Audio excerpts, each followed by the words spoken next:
হা হা হা। কি গো, শুনছো? আজ আমাকে কিন্তু বাজারে নিয়ে যেতে হবে, আর আজই কিন্তু আমি মন্তাসা বানাতে দেব। তোমার কোনো বারণ শুনবো না। আচ্ছা ঠিক আছে, চলো। তারপর পবন ও তার বউ বাজারে আসে। বুঝলি শিবু, চপ বানাতে হবে, সব জোগাড় কর। বাবু, চপ বানাবো যে, কিন্তু কোনো গ্রাহকই তো আমাদের দোকানে আসে না।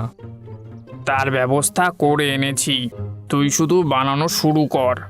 আমি আর গিন্নি একটু সোনার দোকান থেকে ঘুরে আসি।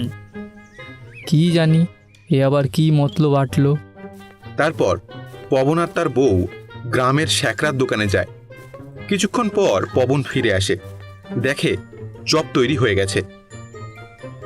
বাহ, চপ তৈরি হয়ে গেছে। এইবার তুই আমার এই ওষুধের কামাল দেখ। আরে বাহ, কি সুন্দর গন্ধ বের হচ্ছে। এইটুকুতেই এত গন্ধ বের হচ্ছে? তাহলে একটা কাজ করি, পুরো বোতলটাই দিয়ে দিই। তাতে পুরো গ্রামের সবাই গন্ধে আমার দোকানে চলে আসবে।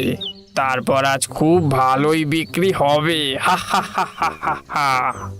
তারপর ওই পুরো শিশি বানানো চপের মধ্যে দিয়ে দেয়। তখনই পবনের দোকানের লোকের ভিড় হয়ে যায়। আরে দাদা, খুব সুন্দর গন্ধ বেরোচ্ছে তোমার চপ থেকে।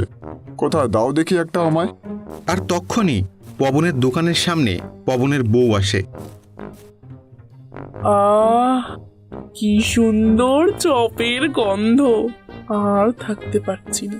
এই শোনো, এই চপ সর্বপ্রথম আমি টেস্ট করি না। তারপর পবনের বউ তাড়াতাড়ি চপ উঠিয়ে খেতে লাগে, আর সব গ্রাম